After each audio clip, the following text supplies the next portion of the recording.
His mother paid me $500,000 to seduce her son. To get into his bed. I thought it was simple. Get the money. Save my family and disappear. He wasn't supposed to fall in love with me, but he became obsessed and I fell for him too. Before we start, hit that subscribe button and turn on notifications. This story will show you what people do when love and survival collide.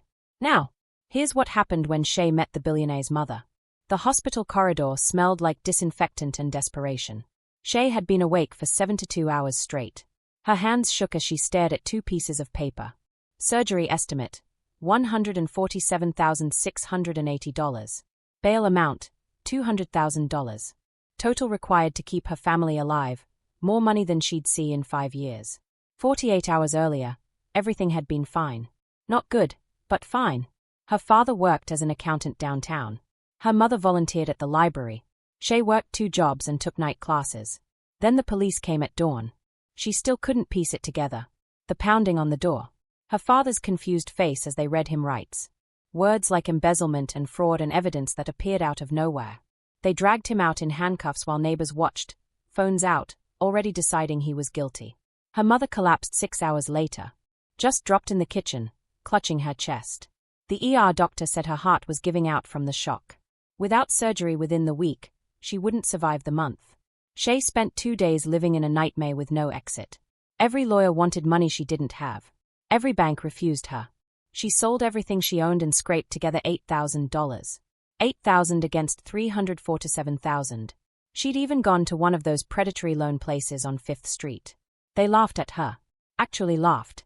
Now she sat outside her mother's room, staring at papers that represented 2 impossible choices, wondering which parent she was supposed to let die. The black Mercedes pulled up at 3:47 p.m. The woman who stepped out moved like someone who'd never been told no. She walked straight to Shay. "Miss Shay DeMay." Shay looked up. The woman was older, elegant, with warm eyes that didn't match the rest of her face. "Mrs. Ozkan would like a word with you." Something in Shay's chest went cold. She didn't know anyone named Ozkan.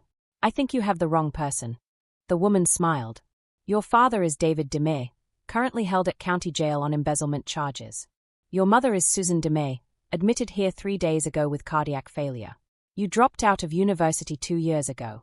You work at Mel's Diner and do weekend bookkeeping for Palmer's Hardware. You have $8,000 in savings. I don't have the wrong person." The bottom dropped out of Shay's stomach. "Who are you?" "Someone who can help, if you're willing to listen." The woman glanced at the papers in Shay's lap. "Mrs. Ozkan is waiting in the private wing. 5 minutes of your time." Shay should have said no. Should have told this woman to go to hell. Instead, she stood up. Because when you're drowning, you don't question the hand that reaches down. She followed the woman through a set of doors marked private suites. The room at the end looked expensive. A woman sat in an armchair like it was a throne, watching Shay with cold assessment. "Miss DeMay, thank you for coming. Please, sit." Shay sat because her legs stopped working. Mrs. Ozkan folded her hands and smiled. "Empty. I'm going to be very direct with you, Shay. You need money. I need a service. I believe we can help each other." And just like that, with 11 words, Shay's life split in 2, before this moment and everything that came after. Mrs. Ozkan didn't waste time on pleasantries. She opened a folder on the table between them and slid a photograph across. Shay's father. In county jail. His face had a bruise under his left eye that hadn't been there during his arraignment. His not adjusting well. Vulnerable men rarely do in facilities like that. Shay's hands curled into fists on her lap. She wanted to scream at this woman, demand how she got these photos, why she cared about some random accountant rotting in jail. But her voice wouldn't work. Terror had locked it down. Mrs. Ozkan slid another photo across. Shay's mother in the ICU, tubes everywhere, monitors beeping. Heart failure is an unpredictable thing. Sometimes patients have weeks. Sometimes hours. Your mother's doctor says she has maybe 72 hours before the damage becomes irreversible. Even if she gets surgery after that, the prognosis is poor. "What do you want from me?" The words came out raw. Shay didn't recognize her own voice. Mrs. Ozkan leaned back, studying her the way someone might study a painting they're considering buying. Evaluating. Calculating worth. "My son is 34 years old. In 11 months, he turns 35. His inheritance, controlling shares of Ozkan Industries, worth approximately $8 billion, is contingent on one condition. He must produce an heir by his 35th birthday. She said it like she was discussing stock options. Clinical. Detached. My late husband was old-fashioned. He believed family legacy mattered above all else. He structured the will specifically to force Canan into commitment. Unfortunately, Canan has spent his adult life doing the opposite. He's a playboy.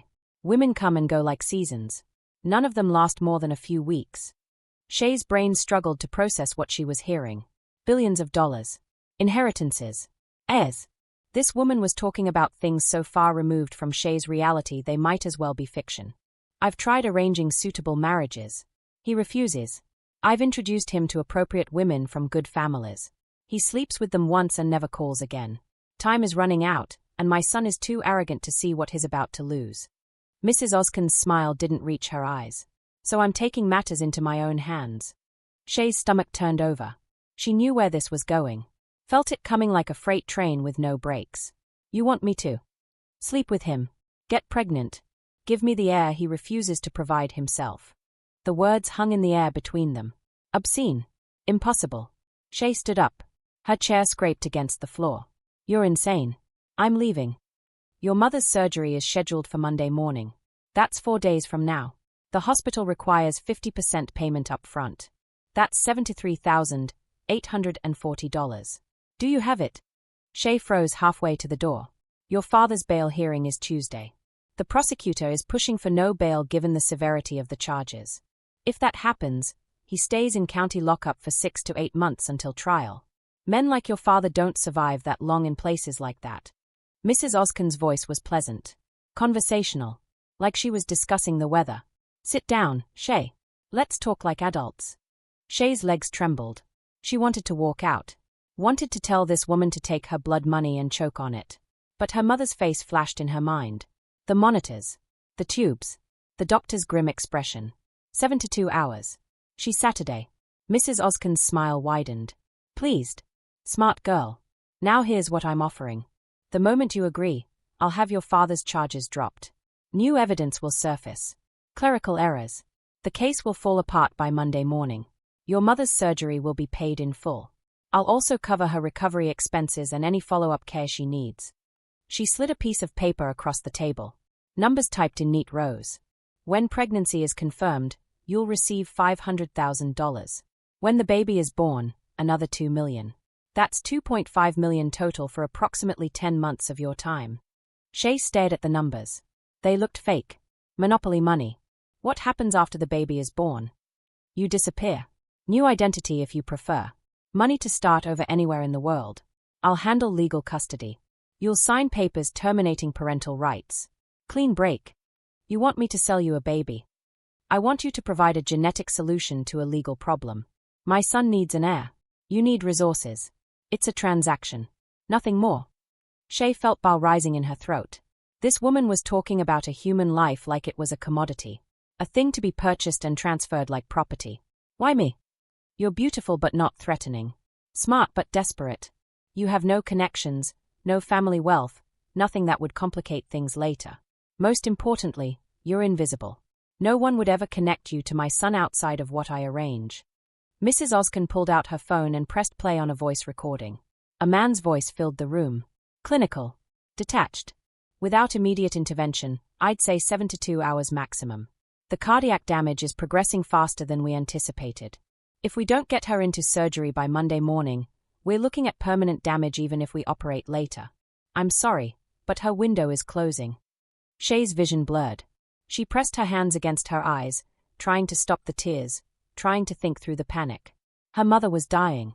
Her father was being beaten in jail. She had no money, no options, no way out. Mrs. Ozkan leaned forward. I'm not a monster, Shay. I'm a mother trying to protect my son's future. He's reckless. Irresponsible. He'll lose everything because he's too stubborn to see past his own pleasure.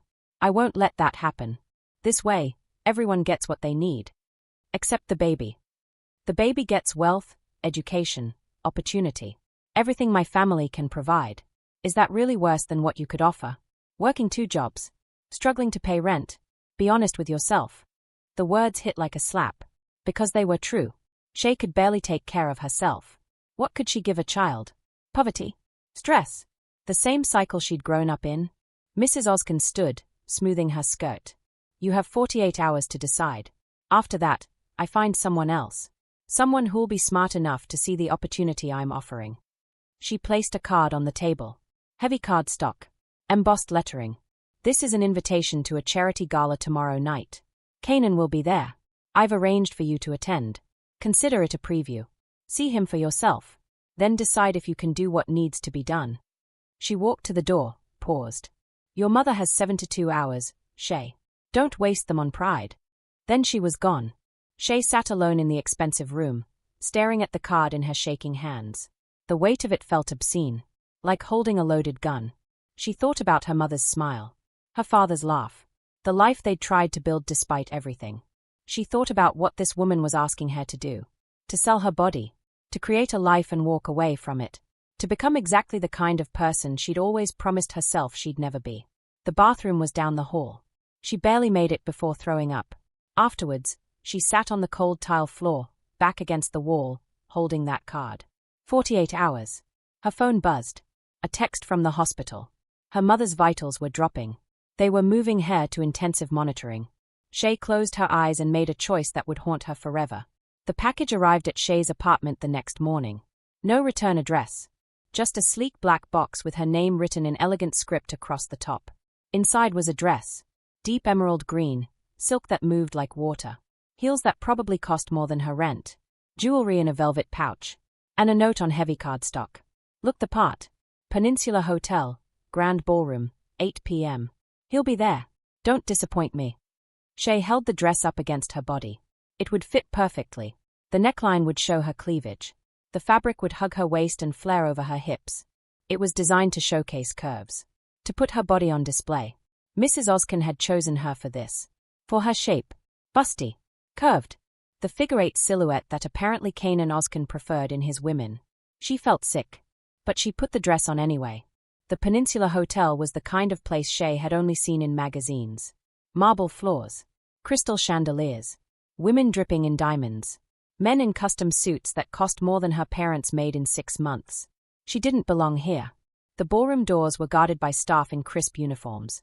Shay showed them the invitation Mrs. Ozkan had included in the box. They waved her through without question, like she was supposed to be there. Inside, the party was already in full swing. Champagne flowing. String quartet playing. Hundreds of people who moved through wealth like it was oxygen. And then she saw him.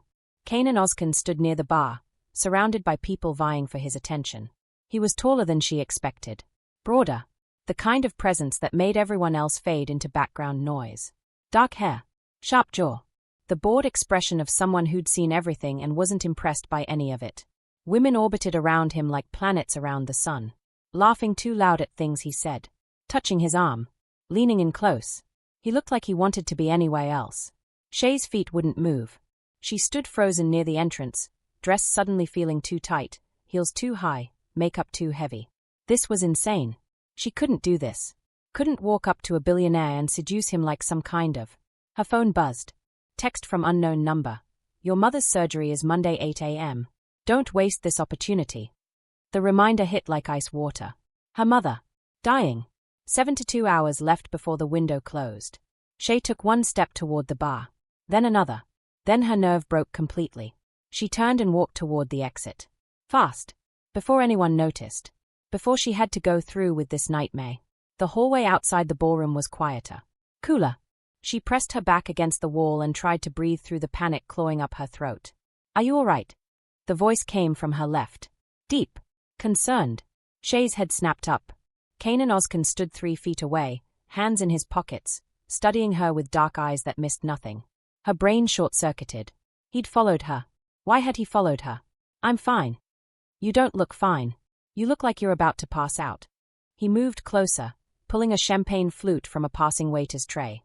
Here, drink this. She took it because her hands needed something to do. The glass was cold. Solid. Real. I don't usually see people running away from charity galas. Usually they're climbing over each other to get in. His voice had amusement in it. Like she was a puzzle he wanted to solve. I just needed air. In a hotel hallway. Better than in there. He smiled. Actually smiled. It changed his whole face. Made him look younger. Almost approachable. Fair point. These things are suffocating. He leaned against the wall beside her, close enough that she could smell his cologne. Expensive. Understated. I don't think we've met. I'm Canan. Like she didn't know. Like his mother hadn't sent her here specifically for this moment. Shay. Just Shay. Just Shay. He studied her in a way that made her skin feel too hot. His eyes traced down her body, not leering, but appreciating. Taking in the curves the dress emphasized. The way the fabric clung and flowed in all the right places.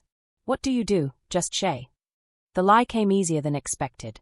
Mrs. Ozkan had coached her. Stay vague. Seem interesting but not impressive. Don't give him too much. I work in hospitality and bookkeeping on weekends. That sounds exhausting. It is. Then why are you here? This doesn't seem like your scene. Because your mother is paying me to seduce you. Because my parents are dying and you're the price of saving them. Because I'm doing something I'll never forgive myself for. A friend got me the invitation. Said it would be good networking. And is it? She finally looked at him directly. Really looked. He was handsome in a way that didn't need effort. The kind of face that opened doors and closed deals. But his eyes had something else in them. Exhaustion maybe. Or boredom. Like he'd played this game too many times to find it interesting anymore. I don't know yet. He laughed. Low. Genuine. Most people would be throwing business cards at me by now. You're just standing here looking like you'd rather be anywhere else. Would that be so bad? No. He tilted his head, studying her face now. Actually, it's refreshing. The words hung between them. Charged. Shay's heart hammered against her ribs. This was it. The moment Mrs. Ozkan had arranged. The trap closing. I should get back, she said. Or you could have dinner with me. The words came out casual. Easy. Like he asked women to dinner every day. He probably did. Shay's mouth went dry. She wanted to say no. Wanted to run out of this hotel and never look back. But her mother was dying. I don't think that's a good idea. Why not? Because I don't know you. Perfect reason to have dinner. Get to know me. He smiled again.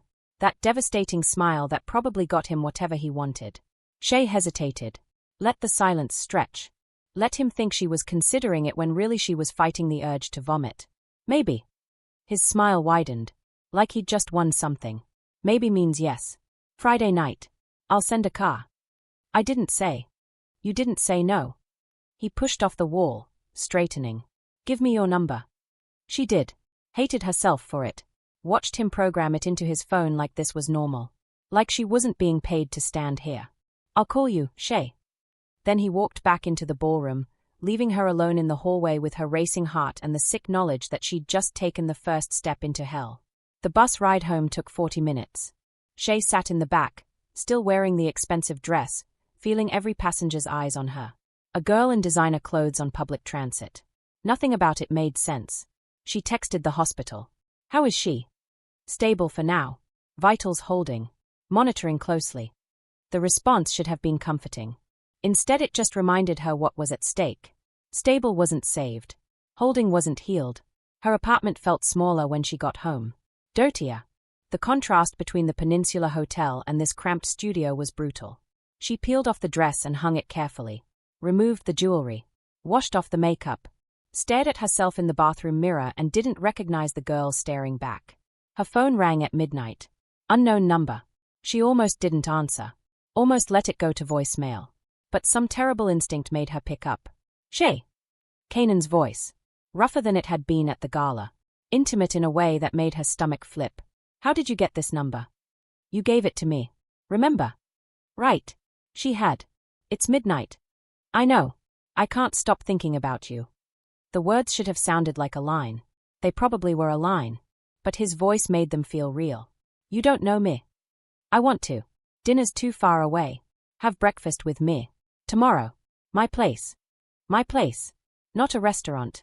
Not somewhere public. Shay knew exactly what that meant. She should say no. Should make him wait. Should do anything except agree to go to a stranger's penthouse alone. Okay. The word came out before she could stop it. Good. I'll send the address. 9 a.m. He hung up without saying goodbye. Shay sat on her bed, phone still pressed to her ear, and realized she'd just agreed to something that would change everything. She stared at her reflection in the dark window across from her bed. The girl looking back wasn't Shay anymore. She was someone else. Someone who did what she had to do to survive. The address Canan sent was in the financial district. A building Shay had walked past 100 times without ever imagining she'd step inside.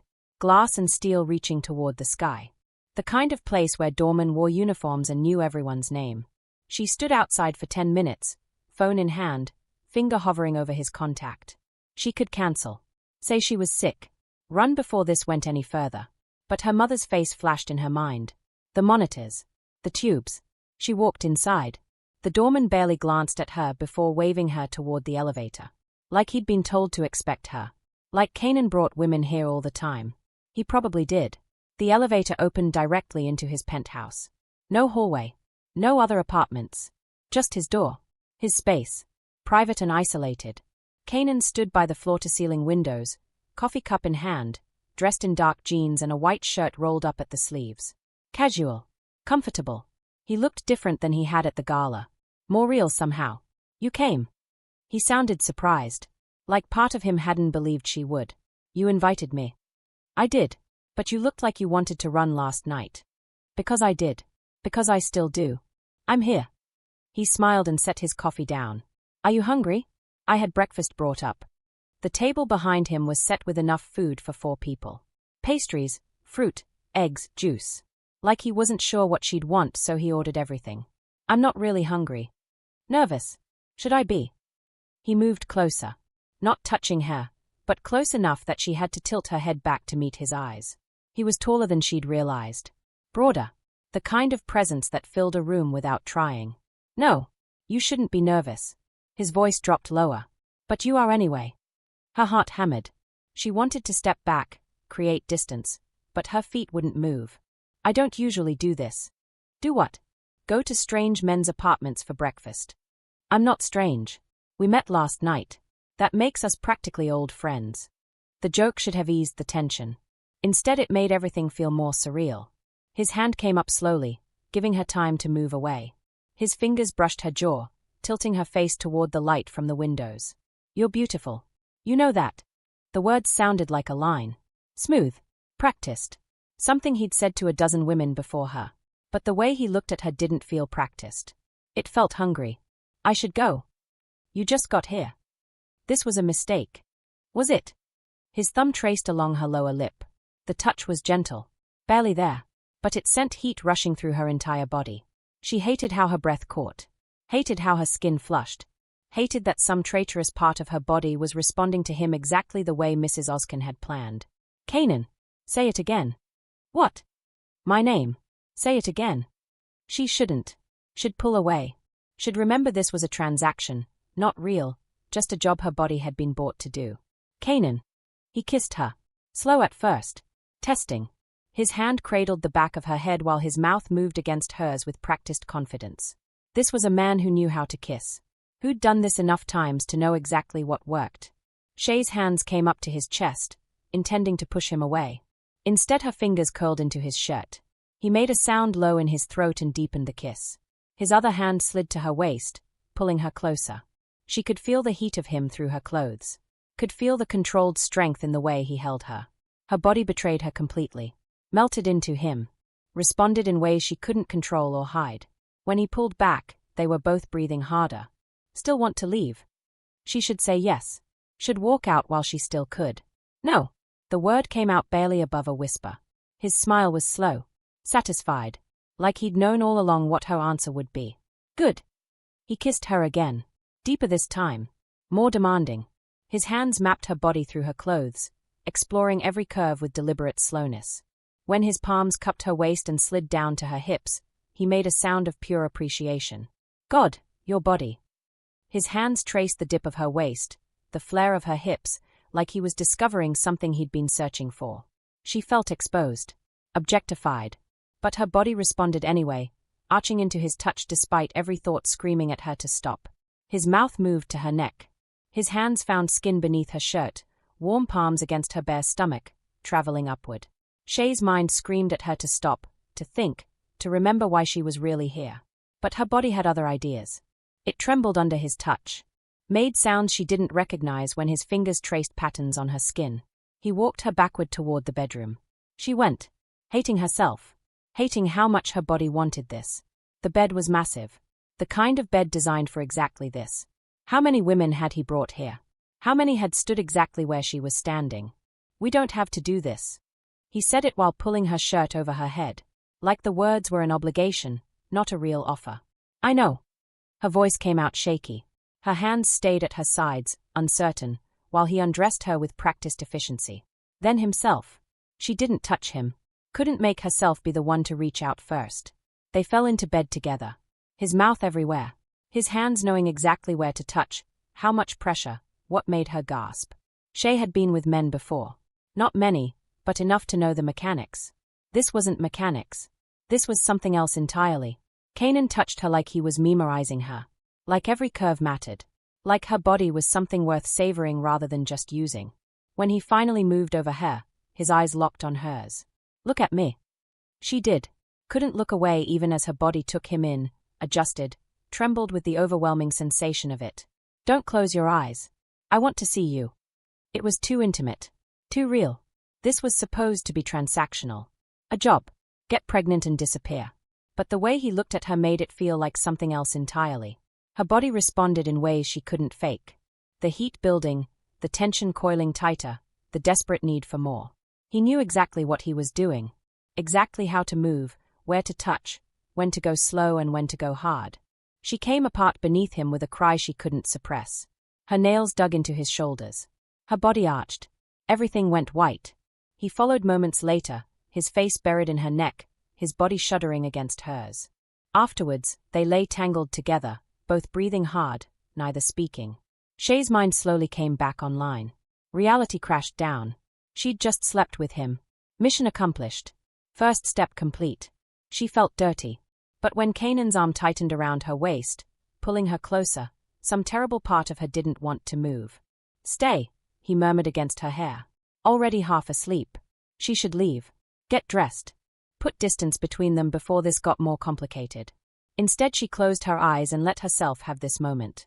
This brief window where she could pretend this was real. That he wanted her for her, not because his mother had engineered it. That she was here by choice, not desperation. When she woke up 2 hours later, he was still asleep beside her. One arm draped possessively across her waist. Her phone buzzed on the nightstand. Text from unknown number. Well done. Maintain contact. Weekly reports required. Shay stared at the message until the screen went dark. Then she turned her face into the pillow and tried not to cry. 6 weeks passed like a fever dream. Shay stopped recognizing her own life. The girl who'd worked double shifts at the diner and took the bus everywhere didn't exist anymore. In her place was someone who got picked up by private cars. Who spent nights in a penthouse that cost more per month than she'd make in 5 years. Who woke up tangled in sheets that felt like silk against skin still warm from a billionaire's touch. Canan called every day. Sometimes twice. Sometimes just to hear her voice. What are you doing? Working. Leave early. Come over. I can't just leave, Canan. Why not? Because normal people don't abandon their jobs whenever their secret billionaire boyfriend calls. Because she still needed to maintain some illusion of independence even though they both knew she'd end up in his bed anyway. I'll be there at 7. His low laugh made her stomach flip. I'll be waiting. He always was. Shay noticed the changes in him before he probably realized they were happening. The way he'd check his phone constantly when she wasn't there. The way his face would shift when she walked into a room, from bored to focused in an instant. The way he'd casually mention plans for next week, next month, like her presence in his life was a given now. His best friend Marco cornered her one night at a dinner Canan had dragged her to. You know he cancelled on 3 different women last week. Marco's voice was low, amused. Just didn't show up. Didn't call. Canan never cancels. Shay's chest tightened. Maybe he was busy. He was with you. Marco studied her face. I've known him 15 years. Never seen him like this. He doesn't do commitment. Doesn't do exclusive. But he hasn't touched another woman since he met you. The words should have felt like victory. Mission accomplished. Instead they felt like weight. Because Canan didn't know he was being exclusive. He thought he was making a choice. Really, his mother had just picked the right bait. 2 weeks later, Shay's phone showed an unfamiliar number. She almost didn't answer. Almost let it go to voicemail.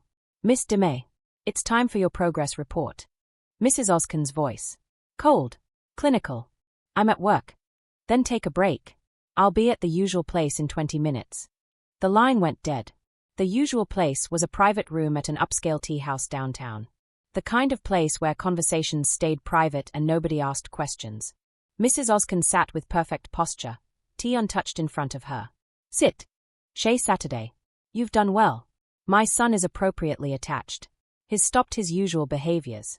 Focused entirely on you. She said it like discussing stock performance. However, we're now 6 weeks in. Time is becoming a factor. My mother's recovering. The surgery was successful. I'm aware.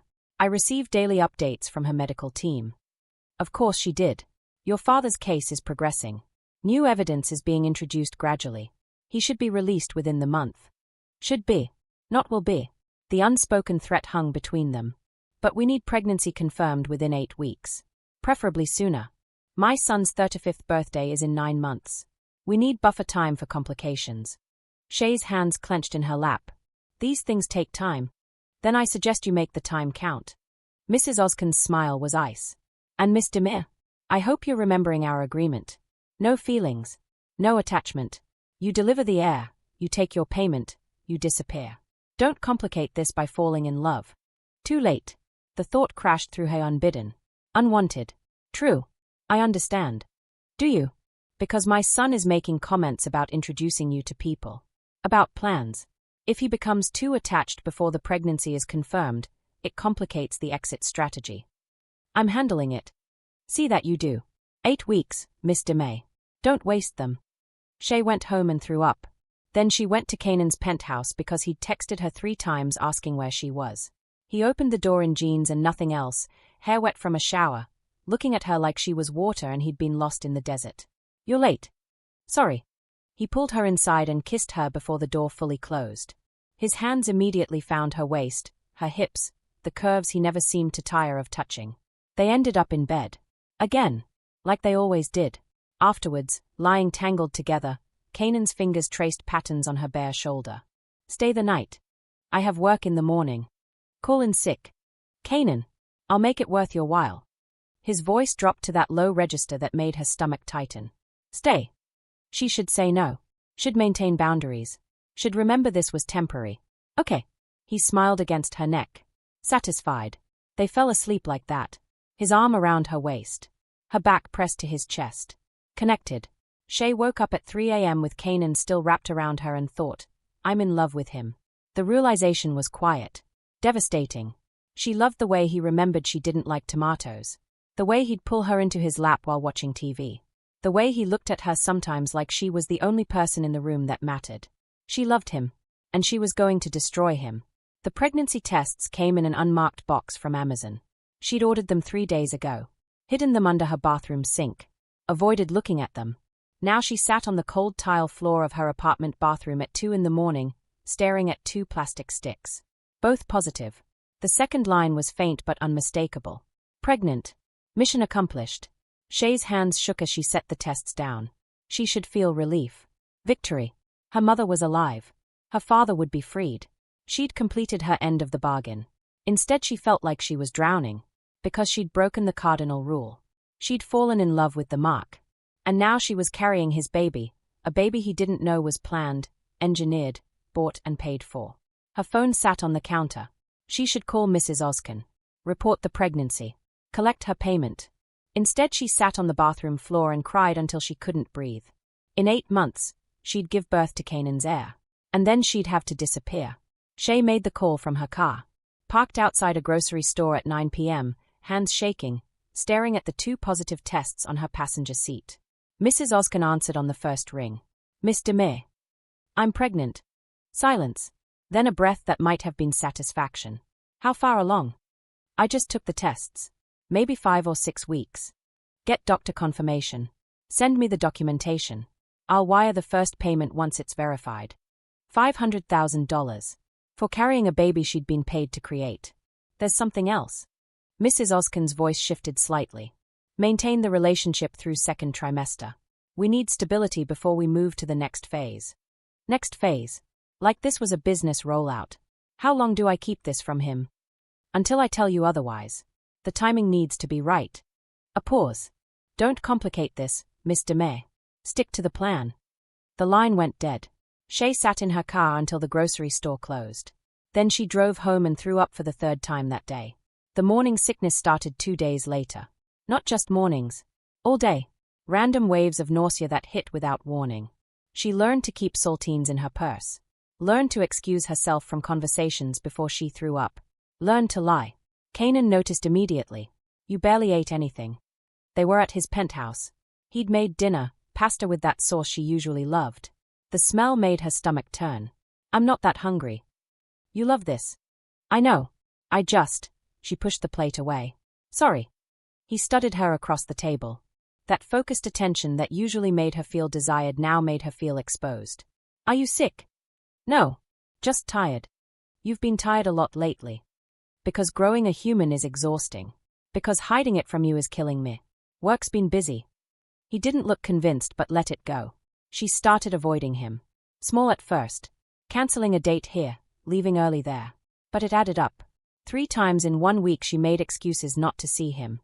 Lisa noticed before Canan did. They were closing the diner together, wiping down tables at midnight, when Lisa cornered her. So who is he? Shay's hands stilled on the table. Who? Don't play dumb.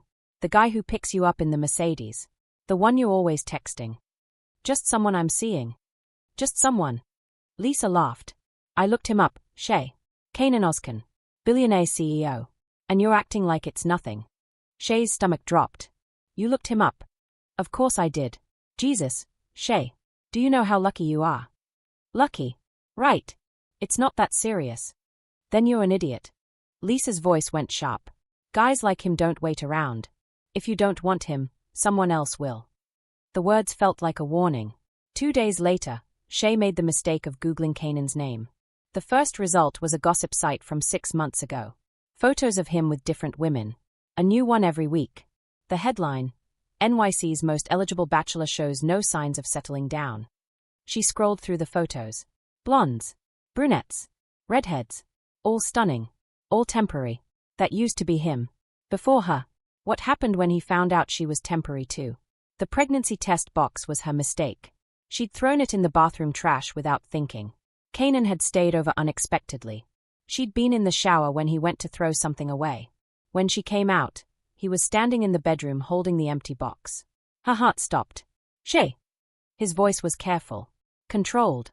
Like he was trying not to spook her. Are you pregnant?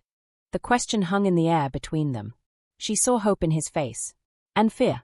And something else she couldn't name. Say yes. Tell him the truth. End this nightmare. No. The lie came out steady. Calm. Then what?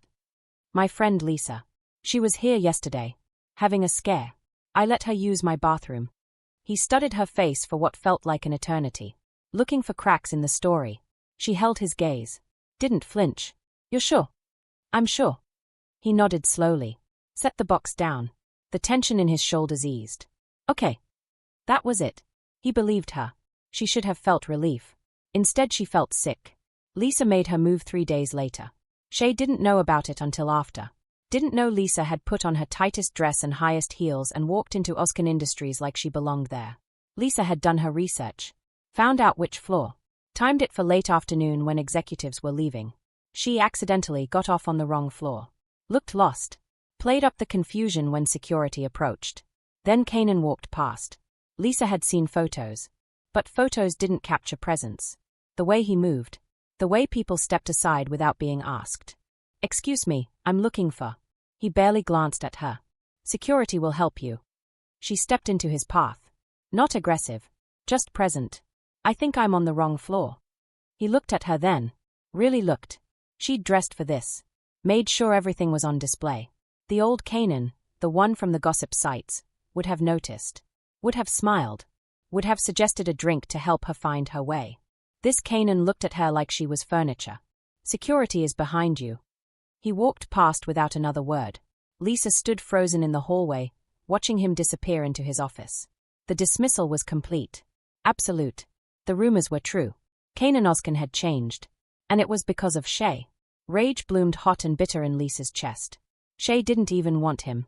Was pushing him away. Canceling dates. Acting like dating a billionaire was some burden. Lisa walked back to the elevator with a new plan forming. If Shay was too stupid to hold on to him, Lisa would be ready when he finally gave up. Shay got the doctor confirmation on a Wednesday. 8 weeks pregnant. Everything looked healthy. Due date in late February. She sent the paperwork to Mrs. Ozkan from her phone in the parking lot. The response came 30 minutes later. Payment processing. Maintain contact with Canan. Do not reveal pregnancy yet. Further instructions to follow. Shay's phone buzzed with a bank notification. Deposit, $500,000. She stared at the number until her vision blurred. $500,000 for getting pregnant. $500,000 for selling her body. For selling a baby that didn't even exist yet as a person. Her phone buzzed again. Canan. Miss you. Come over. She typed back, can't tonight. Sorry. 3 dots appeared. Disappeared. Appeared again. You're avoiding me. Her throat tightened. She had been for 2 weeks. Making excuses. Keeping distance. Terrified he'd notice the changes in her body before she was ready to explain. Not avoiding. Just busy. Then tomorrow. No excuses. It wasn't a question. Okay. She set her phone down and looked at her bank balance again. $500,000. She'd sold her body for this money. Created a life for this money. And now she had to keep lying to the father until someone else decided it was time to tell the truth. Meanwhile, Lisa was already circling. Waiting. Planning. Shay had 3 problems now. The secret pregnancy growing inside her. The deal with a woman who controlled everything. And a friend who wanted to take it all away. Lisa showed up at Shay's apartment on a Tuesday night. Unannounced. Again. This was the 3rd time in 2 weeks. Always with the same excuse. Just wanted to check in, see how you're doing, you've been so distant lately. Shay opened the door wearing one of Canan's old shirts. Oversized. It hid the small bump that was getting harder to conceal. I can't hang out tonight, Lisa. Why not? Hot date. Lisa's eyes scanned the apartment behind Shay. Or is he coming over? I'm just tired. You're always tired lately. Lisa's smile didn't reach her eyes. You know, if you keep pushing him away, he's going to stop trying. Men like Canan don't chase forever. The words landed like stones. I'm not pushing him away. Really? Because from where I'm standing, you're doing everything possible to avoid him. Lisa leaned against the doorframe. If you don't want him, just say so. Someone else might. Shay's hand tightened on the door. What's that supposed to mean? Nothing. Just advice from a friend. Lisa pushed off the frame. Call me when you're less busy. She left. But the threat hung in the air behind her. Shay was 12 weeks pregnant now. The nausea had eased but the exhaustion hadn't. And hiding it from Canan was becoming impossible. He'd stopped accepting her excuses. Come over tonight. I can't, I'm. Shay. His voice went hard. I haven't seen you in 4 days. You're coming over. I'll send the car at 7. Not a question. A statement. She went because refusing would raise more questions. The moment she walked into his penthouse, his eyes swept over her. Assessing. Noticing things she hoped he wouldn't. You look tired. I told you, work's been busy. I know. You've said that 20 times. He pulled her into the apartment, closed the door. What's really going on? Nothing. You're lying. Her heart hammered. I'm not. You barely eat. You cancel plans. You won't stay over anymore. His hand caught her chin, tilting her face up. Talk to me. She wanted to tell him everything. But the words wouldn't come. I'm just stressed. That's all. He didn't believe her. She could see it in his eyes. But he let it go. Canan's assistant dropped the file on his desk 3 days later. The financial reports you asked for. Canan hadn't asked for financial reports. His assistant placed them there anyway, with certain pages flagged. After she left, Canan opened the file. Personal expenditures. His mother's accounts. Transactions he didn't recognize. Large payments. Scheduled transfers. Starting 3 months ago. 3 months. Right when he met Shay. His chest tightened. He flipped through the pages. The amounts. The dates. The recipient account number he didn't recognize but could trace easily enough. 1 phone call to his bank. 1 request for recipient information. Shay Demir. The name sat on the paper in front of him like a confession. Payment, $15,000, August 10th. Payment, $20,000, August 17th. Payment, $10,000, August 24th. The dates aligned perfectly with their first weeks together. Then a larger payment, $500,000, September 28th. 2 weeks ago. Canan sat in his office for 2 hours, staring at those numbers, trying to make them mean something else. They didn't. He pulled his mother's phone records next. Private investigator resources. Money bought answers quickly. Meeting scheduled, Chez Demir, August 8th, Peninsula Hospital. 1 day before the charity gala. 1 day before he met her. The pieces clicked into place with brutal clarity. His mother had arranged everything. Chez hadn't stumbled into his life by accident. Hadn't fallen for him naturally. She'd been paid. Hired. Bought. The woman he loved was a transaction. The rage built slowly. Cold and devastating. He didn't confront his mother until he had everything. Every payment. Every meeting. Every piece of evidence that proved what she'd done. When he finally walked into her office, she looked up without surprise. Canan, I wondered when you'd figure it out. What did you do? She set her pen down calmly. I solved your problem. My problem? You had 11 months to produce an heir. You were wasting time with meaningless women. Someone had to take action. The words were so casual. So matter-of-fact. You paid someone to sleep with me. I hired someone to accomplish what you refused to do yourself. Her name is Chez Demir. Her father was in jail. Her mother needed surgery. She was desperate. I offered her a solution. A solution? He laughed. Bitter. You bought her like a service. Which is exactly what it was. She fulfilled her purpose. You should be thanking me. I fell in love with her. That's unfortunate. But not relevant to the outcome. His mother's expression didn't change. The arrangement is complete. She's served her purpose. Now it's time to move forward with appropriate plans. What plans? Vivian returns next week. You'll marry her. The board will approve. Everything will proceed as it should have. Canan wanted to destroy something. Instead his voice went quiet. Dangerous. Stay away from me. And stay the hell away from Chez. He left before she could respond. Chez heard the pounding on her door at 9 p.m. She wasn't expecting anyone.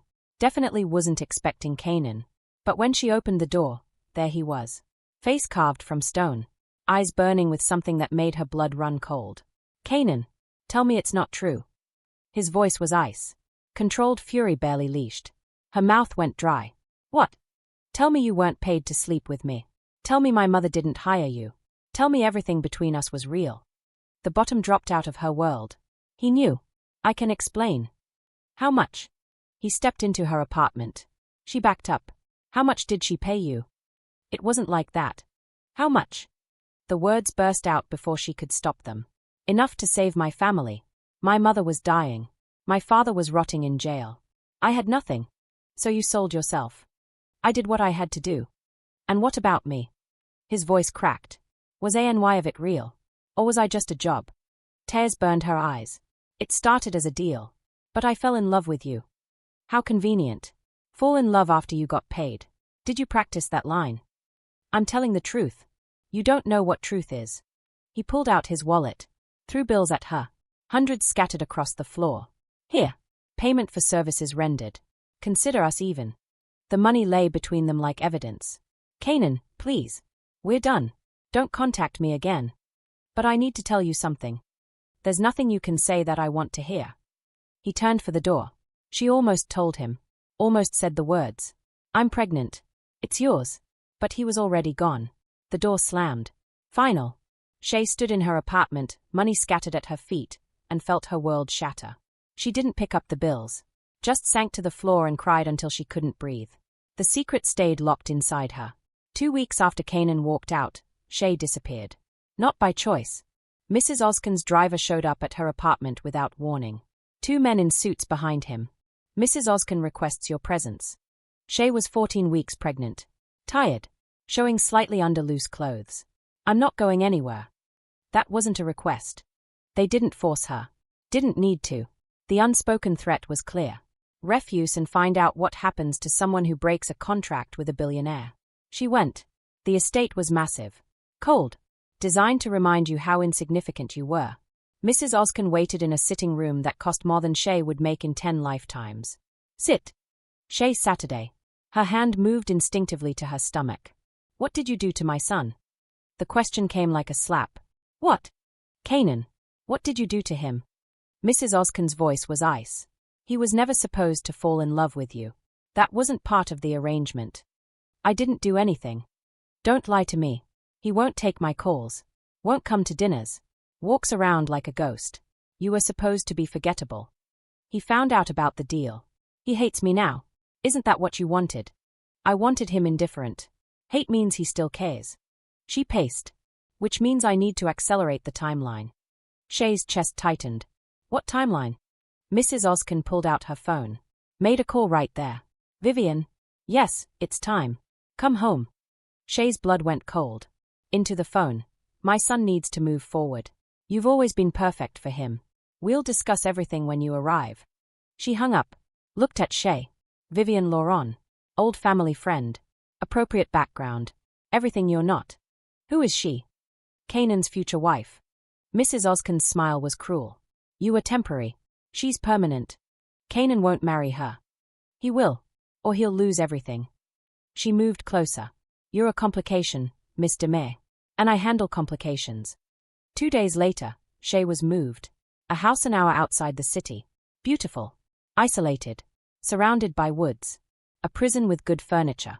You'll stay here until I decide otherwise. Medical care will be provided. Everything you need. You can't keep me here. I can. And I will. It's in your contract. I provide accommodation during the arrangement. She smiled. This is accommodation. Guards at the door. Nurses checking on her daily. No phone. No internet. No contact with anyone. Shay tried to leave once. Made it to the driveway before guards stopped her. Mrs. Ozkan's orders. You're not permitted to leave. She was trapped. Canan tried to return to his old life. It didn't work. He went to clubs. Women approached. He felt nothing. He worked 18-hour days. Came home to an empty penthouse that echoed. Everything reminded him of her. The kitchen where she'd made breakfast. The couch where they'd watched movies. His bed where she'd slept curled against him. Marco found him drinking alone at 2 a.m. This isn't healthy. Neither is caring. You still love her. She lied to me. She was desperate. Marco took the glass. There's a difference between lying and surviving. Is there? You tell me. Was she a good actress? Or did she actually fall for you? Canan had asked himself that 1,000 times. Her face when he'd thrown money at her. The way she'd cried. The words, I fell in love with you. Had any of it been real? I don't know, he admitted. Then find out. Talk to her. I don't know where she is. That was the problem. He'd gone back to her apartment 3 days after their fight. Needed to talk. Needed answers. She was gone. Moved out. No forwarding address. He tried the diner. She'd quit. No one knew where she went. Her phone was disconnected. It was like she'd vanished. He hired investigators. Find Shay DeMay. They came back with nothing. No paper trail. No credit cards. No new address. It's like someone with serious resources made her disappear. Only one person had that kind of power. But when he confronted his mother, she just smiled. She fulfilled her contract. What happens to her now is none of your concern. Where is she? Moving on with her life. As you should. He didn't believe her. Shay had been at the house for 3 weeks when she saw her chance. One of the nurses was careless. Left her phone on the kitchen counter while checking Shay's vitals. Shay waited. Patient. Until the nurse went to the bathroom. Then she grabbed the phone. Her hands shook as she typed Canan's number. The only number she'd memorized. Asterisk they took me. I didn't leave. I'm trapped somewhere outside the city. Guards everywhere. Please. Asterisk. She almost added, I'm pregnant. It's yours. But footsteps approached. She hit send and shoved the phone back. The message went through seconds before the screen locked. That night, the phone disappeared. The nurse was replaced. But the message was out there. Somewhere, Canan would see it. Canan's phone buzzed at 11 p.m. Unknown number. He almost ignored it. Then something made him look. A text message, asterisk they took me. I didn't leave. I'm trapped somewhere outside the city. Guards everywhere. Please. Asterisk. His heart stopped. Shay. He called the number immediately. Disconnected. Tried again. Same result. But the message was real. Time-stamped. Sent minutes ago. She didn't leave willingly. Someone took her. He was in his car before he finished processing. Driving to his mother's estate. It was midnight. He didn't care. The gate was locked. He leaned on the intercom until someone answered. Mr. Ozkan, your mother is. Open the gate or I'll drive through it. The gate opened. His mother was waiting in her robe when he stormed in. Calm. Like she'd been expecting this. Where is she? It's midnight, Canan. Where is she? Somewhere safe. Being well cared for. She sent me a message. Said you took her. That she's trapped. Relocated. Not trapped. There's a difference. Bullshit. He moved closer. You kidnapped her. I relocated her per the terms of her contract. She agreed to accommodations I provided. She's simply staying in one of my properties. Against her will. For her own good. Let her go. No. The single word was final. Absolute. Why? The arrangement is over. I found out. It's done. His mother smiled. Cold. Calculating. Because she's pregnant, Canan. The world tilted. Everything stopped. What? Shay is pregnant. Approximately 14 weeks. Carrying your child. She said it so casually. That was the point, wasn't it? The heir you refused to produce yourself. Pregnant. Shay was pregnant. With his baby. She didn't tell me. Of course she didn't. She knew what your reaction would be. His mother moved to the bar, poured herself a drink. But it doesn't matter. The arrangement stands. She carries the baby to term. Gives birth. Signs over parental rights. Gets her payment and disappears. You can't. I can. It's all in the contract she signed. Legal custody transfers at birth. She'll fight it. With what? She has no money. No resources. No legal standing. His mother took a sip. You, however, have options. He went very still. What options? Marry Vivian. Legitimize the child. Raise it with appropriate parentage. The board approves. You keep your inheritance. Everyone wins. Except Shay. Shay was always temporary. She knew that. His mother set her glass down. Think about it, Canan. You want your child. This is how you get it. Marry Vivian. The baby becomes legally yours. Shay disappears as planned. Clean. Simple. That's my child in there. Exactly. Your heir. Don't you want to be part of its life? Or would you rather lose everything and watch Shay raise your child in poverty? The words were poison. Calculated. Designed to make him choose between love and duty. You're insane. I'm practical. The board meets in 10 days. They are ready to vote you out. Marry Vivian and produce an heir, or lose everything. Those are your options. I'll find Shay. I'll get her out of wherever you're keeping her. You won't. I've made sure of that. His mother's smile was cruel. But you're welcome to try. Just remember, the clock is ticking. 10 days, Canan. Choose wisely. He left. Got in his car. Drove until he couldn't see straight. Then he pulled over and processed what he'd just learned. Shay was pregnant.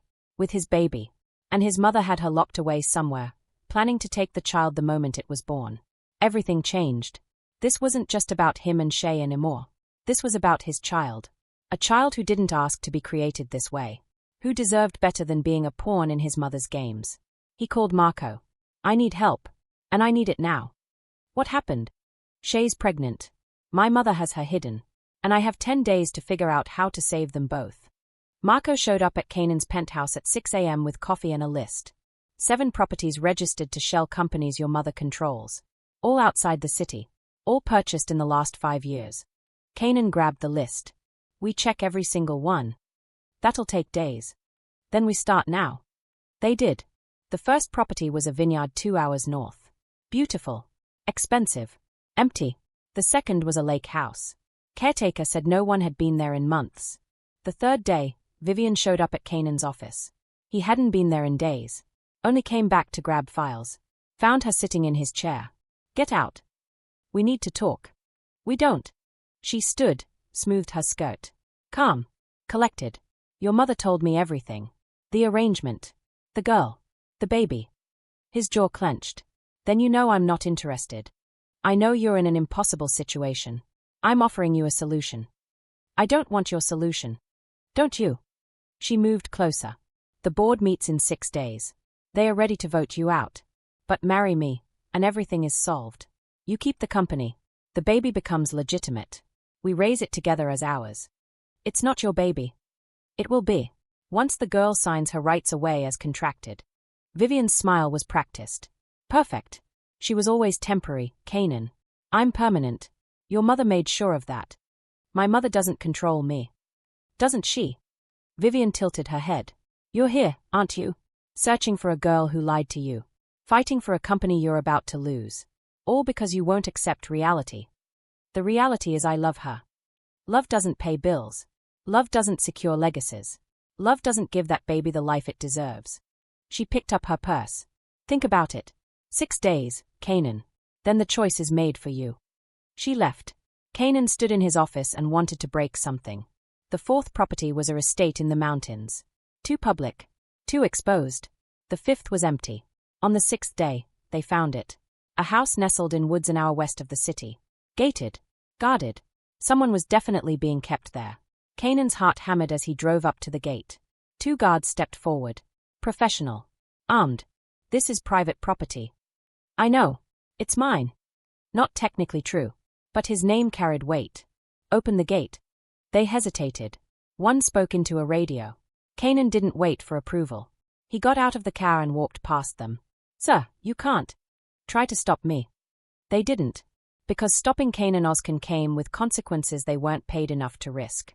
He walked up to the house, through the front door, and saw her. Shay stood by the window in the living room. She turned at the sound of the door. Her face went white. Canan. He couldn't speak. Couldn't move. Because she was pregnant. Really pregnant. 16 weeks now.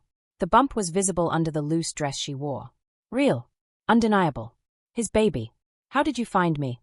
He crossed the room in 3 strides. Stopped just in front of her. His eyes locked on her stomach. Can I? She nodded. His hand moved to her belly. Pressed flat against the curve. The reality of it hit him like a physical blow. This was real. His child. Growing inside her. I'm sorry, she whispered. I should have told you. Before everything fell apart. I was scared. I know about the deal. I know why you did it. His other hand cupped her face. And I know my mother has been keeping you here. Tears spilled down her cheeks. She's going to take the baby. The contract I signed. No one's taking our baby. You don't understand. It's legal. I signed away custody. I was desperate and stupid and I didn't think. I don't care what you signed. I don't care what she planned. He pulled her closer. Careful of her belly. I'm getting you out of here. Today. You'll lose everything. The company. Your inheritance. I already lost everything when I walked away from you. His voice broke. I love you, Shay. I never stopped. And I'm not losing you again. I'm not losing our baby. She sobbed against his chest. He held her. Let her break. Let himself break. When she finally pulled back, her eyes were red. Where will we go? My place. Somewhere safe. Somewhere she can't touch you. She'll come after us. Let her. He took her hand and walked her out of that house. The guards didn't stop them. One of them looked uncomfortable but said nothing. Marco waited by the car. Saw Shay. Saw the bump. Nodded once. They drove back to the city in silence. Shay's hand in Canan's the entire time. When they reached his penthouse, she stood in the living room like she didn't belong there anymore. You're safe here, he said. I promise. She wanted to believe him. The pounding on the door came the next morning. Canan knew who it was before he opened it. His mother stood there. Furious. Controlled. You took her. I brought her home. She was exactly where she needed to be. She was locked up like a prisoner. He didn't move from the doorway. You're done controlling her. Done controlling me. Am I? His mother's smile was ice. The board meets in 2 days. They will vote you out. You'll have nothing. No company. No money. No resources to fight me in court. I'll fight you anyway. With what? She pushed past him into the penthouse. Shay stood in the living room. Visibly pregnant. Looking small against the backdrop of wealth she'd never belonged to. Mrs. Ozkan's eyes swept over her. Dismissive. Miss DeMay. I see you've made yourself at home. I brought her here, Canan said. She stays. How noble. And futile. His mother turned to him. You think you can just walk away from your obligations? From the company? From the legacy? I don't care about the legacy. You will. When you have no way to provide for that child. When Shay is raising your baby in poverty because you were too proud to do what needed to be done. I'm marrying Shay. We're raising this baby together. You have no say in it. Don't I? His mother pulled papers from her bag. Placed them on the table. That's the contract Miss DeMay signed. Legal. Binding. She terminates all parental rights at birth. Custody transfers to me. I decide who raises the Ozkan heir. Shay's face went white. No. You signed it. You took the money. These are the consequences. Canan grabbed the contract and read it. Every word was exactly what his mother said. Legal custody transfers to Mrs. Leyla Ozkan upon birth. Birth mother terminates all parental rights. No contact permitted after delivery. This can't be legal. It is. I had the best lawyers draft it. Miss DeMay signed willingly. She even had the option to have it reviewed by counsel. She chose not to. His mother's smile was cruel. So you can marry her if it makes you feel better. But that baby. Mine. The knock on the door interrupted them. Vivian walked in without waiting for an answer. She saw the scene. Shay pregnant. Canan holding the contract. Mrs. Ozkan's satisfied expression. I see we're all caught up. What are you doing here? Canan's voice was dangerous. Your mother invited me. We need to discuss arrangements. Vivian's eyes swept to Shay. Really looked at her for the first time. The pregnant belly. The tears. The fear. Something flickered across Vivian's face. The board meets tomorrow, Vivian said. They are prepared to vote you out. Unless you agree to the marriage. To me. I'm not marrying you. Then you lose everything. The company. Your resources. Your ability to fight for custody of that child. She gestured to Shay's belly. Your mother and I have an agreement. I marry you. I raise the baby as ours. Everyone wins. That's my baby, Shay said. Her voice shook but held. Mine and Canan's. Vivian looked at her. Really looked. Not according to the contract you signed. I didn't know. Ignorance isn't an excuse. Vivian turned back to Canan. You have a choice. Keep your company, keep your child. You just can't keep her. The words hung in the air. Shay spoke before Canan could. I'll leave. Everyone turned to her. I'll sign whatever you want. I'll disappear. Just let Canan keep his life. Let him be part of the baby's life. Tears streamed down her face. I won't take that away. No. Canan's voice was absolute. You're not going anywhere. The baby needs a father who can provide. The baby needs parents who love each other. Who'll fight for it? He pulled her against him. I'm not letting you go. But you'll lose everything. I don't care. His mother laughed. Cold. How romantic. And how stupid. You think love pays for diapers? For food. For the life that child deserves. I'll build something new. With what? You'll be unemployed. Broke. Fighting custody battles you can't afford. She picked up the contract. Meanwhile, I'll raise your child in luxury. With Vivian as its mother. With everything you can't provide. Canan looked at his mother. At Vivian. At the future they were offering. Then he looked at Shay. Pregnant with his baby. Terrified. Willing to sacrifice everything for him. Get out, he said quietly. Canan. Both of you. Get out of my home. The board meets tomorrow morning, Vivian said. This is your last chance. I don't care. Get out. They left. His mother's face was stone. Vivian's was calculating. The door closed. Silence filled the penthouse. Shay looked up at him. What do we do? He pulled her close. Hand on her belly. Feeling the small swell of life they'd created. We fight. Together. His phone rang. Marco. He answered. Yeah. The board just voted. You're out. Effective immediately. Canan closed his eyes. Looked at Shay. At her belly. At everything he'd chosen over wealth and power. Okay, he said quietly. And hung up.